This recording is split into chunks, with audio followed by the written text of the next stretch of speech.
The protagonist of the movie is a high school student named Yoshirō Kamogawa. He spends most of his days aimlessly and is pretty average at studies. As far as popularity is concerned, Yoshirō is ignored by almost all the girls in his school as they believe he is a dork. But one day, everything changes. Yoshirō proceeds to climax, fantasizing about different girls. However, he has a hard time choosing one particular girl, as Yoshirō is obsessed about finding the girl of his destiny. He had already met that girl when they were inside their mother's womb in a hospital. What is happening right now? They communicated with each other telepathically and promised to meet soon, using a special jingle, which is their secret code. Now, images of his soulmate come into his mind in fragments. Yoshirō sees her waving at him, and the two kiss on their tiptoes. Back in the present, as Yoshirō thinks of her and is about to climax to the thought of that sweet fetus, a rare cosmic phenomenon takes place in outer space, and a shaft of light shines on him. He is startled, but doesn't think much of it. Elsewhere, Yoshiro's classmate Miyuko Hirano is also dreaming about having coitus, hence, she too is hit by the strange light. The next morning, when Yoshirō sits down for breakfast with his mother and her boyfriend, he is strangely able to hear their internal thoughts. Yoshirō is horrified by the lewd and lascivious thoughts of his mother and her boyfriend, so he leaves breakfast and heads out for school, still puzzled about everything. At school, he is again bombarded by everyone's internal thoughts. He telepathically hears his teacher admit to herself that she wants to be the hottest female in school, while she disciplines female students for wearing short skirts. Yoshirō is soon joined by his best friend, and the two boys watch in wonder as a beautiful girl named Xray arrives there. Xray is a new student, and Yoshirō is instantly smitten by her beauty. Suddenly, a gust of wind lifts Xray's skirt, revealing her undergarments. This gives Yoshirō and his male friend an instant and very visible hard-on. Miyuko watches it transpire from nearby, and decides to embarrass the two boys. This obviously enrages Yoshirō, so he starts berating her in his mind. To his astonishment, he realizes that Miyuko can also read people's minds when she counters his remark telepathically. In class, the teacher introduces Xray to everyone. Yoshirō again fawns over her, and he starts to wonder if Xray is the girl of his destiny. The scene then cuts to Tokyo University professor Asami and his assistant Miss Akiyama discussing the rumors about psychic activity in the town. It turns out Professor Asami has been researching extrasensory perception, or ESP, for a while now, because of which he had become an object of ridicule among his colleagues. Elsewhere, after school, a confused Yoshirō buys a book about ESP, which includes topics like telepathy, telekinesis, teleportation, and clairvoyance. Later, on his way home, Yoshirō stops by to meet his perverted older male friend named Teru. Teru owns a restaurant and spends his free time thinking about coitus. That's so weird, no one does that. He introduces Yoshirō to adult toys, the sus, and also reveals his telekinetic power, using which he can lift objects without physically touching them. However, strangely, Teru's power is only limited to sexual objects.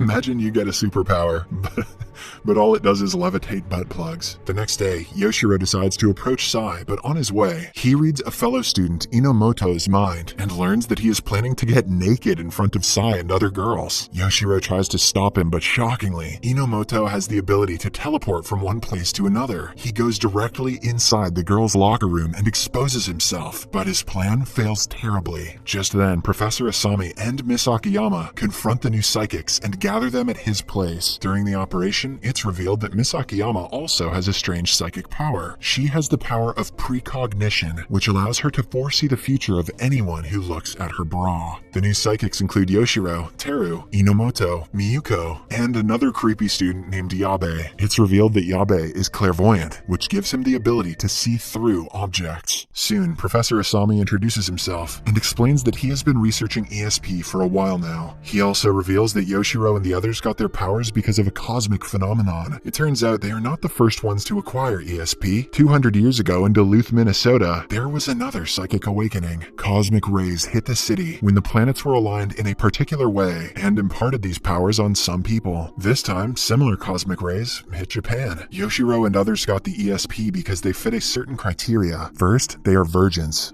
They had never had coitus. Second, when the rays hit town, they were all aroused. Thirdly, they noticed their power. Asami claims that he and his research team have been trying to harness this energy from space for good. He also reveals that the psychics from the American town were killed by other evil psychics. This means that there are some other psychics in this town too, and they might abuse their powers. Asami tells the group that they must protect their town from Duluth's fate. Just then, Sai appears from the washroom, and it's revealed that she is Professor Asami's daughter. The movie then cuts to the home of a ferry skipper named Akiko Kamiya, who has also acquired psychic powers. She has recently come out as a lesbian and is on a mission to find herself a girlfriend. However, because everyone ignores her, she has started misusing her power to freeze other girls and take advantage of them. That is not chill. Later that night, someone dumps tens and 100s of adult dolls in Yoshiro's high school. Professor Asami, Miss Akiyama, and some detectives quickly arrive at the scene. Upon close inspection, Asami learns that someone has laced the dolls with an aphrodisiac. He collects a sample of the drug and instructs Miss Akiyama to hide the news from Yoshiro and others to keep them from panicking. The next day, a new teacher joins Yoshiro's school. She is a Japanese-American woman named Mia Polnareff. Miss Polnareff is very sex positive, and in her first interaction with the students, she delivers a passionate speech. She says that Earth is in a crisis and people have lost hope. Hence, everyone should embrace love and be erotic. Hope Miss Polnareff is passionate about going to jail too. Later, Polnareff catches Yoshiro staring at Sai, so she approaches him and places her hand over his head. Lo and behold, she reads Yoshiro's memory and claims that she is the girl of his destiny, before walking away with her two scantily clad female assistants. It turns out Polnareff is a psychic too. Meanwhile, after examining the sample from the adult doll, Professor Asami concludes that the substance is not from Earth. He fears that it could be part of the evil psychic's plan. In the next scene, we're taken to the psychic Akiko's house, where a large group of high school girls emerge, seemingly under some spell. They get on Akiko's ferry before heading off somewhere. Later, Akiko is seen standing by the river and blowing some mysterious powder over the entire town from her mouth. The next day, Teru accompanies Yoshiro and Miyuko to school after hearing about Miss Polnareff and her erotic nature. To their surprise, they witness that all the students are dressed scantily. Soon, Miss Polnareff walks up to the trio, and using her ability, she figures out that Miyuko and Teru too have psychic powers. Not only the high schoolers, but the entire town is seemingly under some spell, and they are walking around in their undergarments. Next, a group of female cosplayers take several innocent civilians hostage at City Hall. They threaten the city's mayor to fulfill their several demands, or else they will hurt the hostages. Some of their demands are: love hotels should become free, nudist beaches should be legalized, the adult industry should be promoted, and so on. Soon, Professor Asami and that psychic pedo, Miss Polnareff, arrive at the scene, and the latter demands to speak with the leader of the protesters. Just then, Akiko steps ahead and reveals that she is behind all of this. She also reveals that she has psychic powers and goes on a rant about greedy humans. Then she orders her girls to attack Asami and the others. Suddenly, a mysterious woman appears and casts a spell on Akiko's army, instantly turning them into lifeless adult dolls. Akiko is taken aback, and she immediately flees the scene. As everyone tries to make sense of what just happened, the mysterious woman also disappears without introducing herself. After school, Sai and her friends walk past Akiko's house, unaware about the lurking danger. Sai's friends are spooked by the vibe of the house, and they run away, but Akiko manages to kidnap Sai. Later, she also makes Miyuko her victim. In no time, the town spirals out of control. Everyone has suddenly become obsessed with coitus, and they constantly have evil thoughts. Seeing all women in town wearing bikinis gives every male, except for Teru, a constant hard-on. Unable to get it up, he is embarrassed, but Miss Polnareff comforts him, saying that a man's value isn't just in his manhood, it's also in his wallet.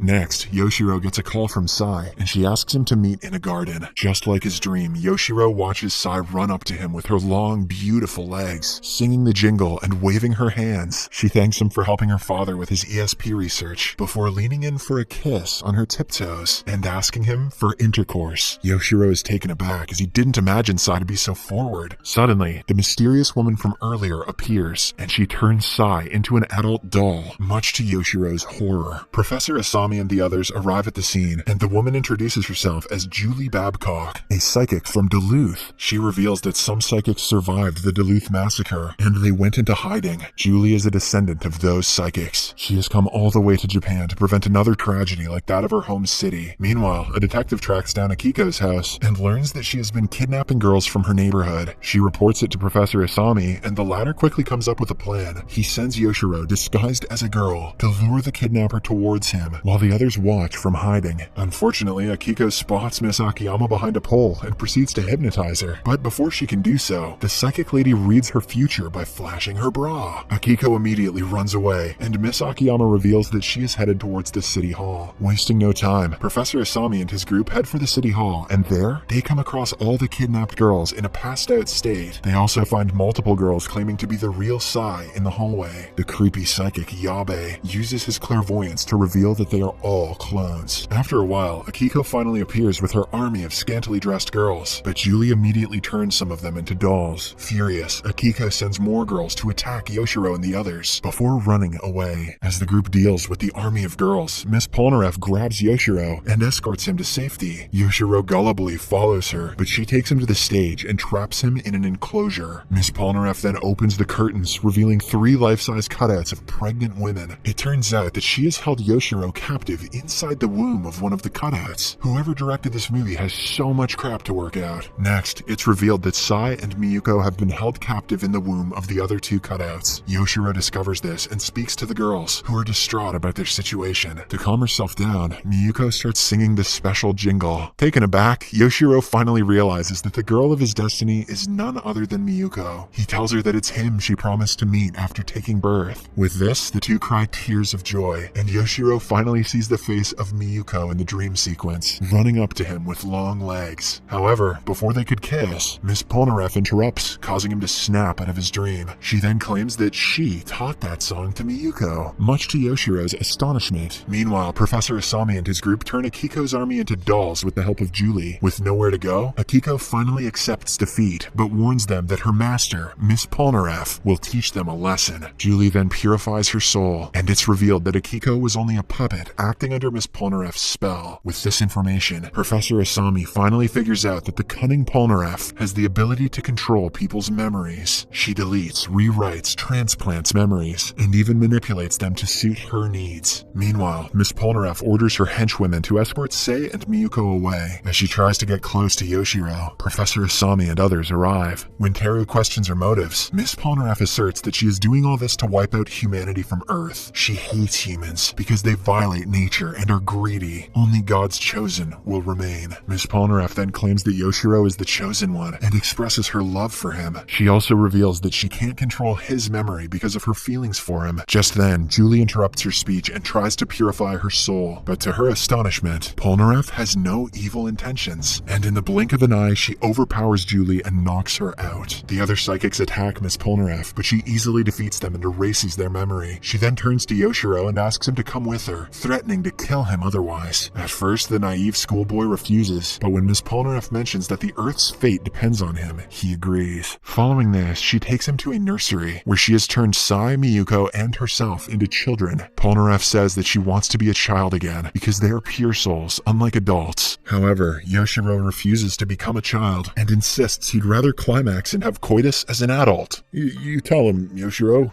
His erotic speech soon disgusts Polnareff. She wants to be the girl of his destiny, not a plaything. Hence, she yells in agony and decides to leave for good. After Polnareff leaves, the town returns back to normal, and everyone thanks Yoshirō for making it happen. He is no less than an avenger to them. Move over, Scott Lang, Ant-Man. Meet Hot Wang, put your hands in your pants, man. The next day, when Yoshirō reaches school, he finds all the girls singing his favorite jingle. Confused, he wonders how everyone knows about it. The movie ends as a narration reveals that Yoshiro's mother actually sat next to numerous pregnant women in a tram after she exited the hospital. From her womb, Yoshirō telepathically communicated with all the unborn girls present there. Hence, all of them are his soulmates now.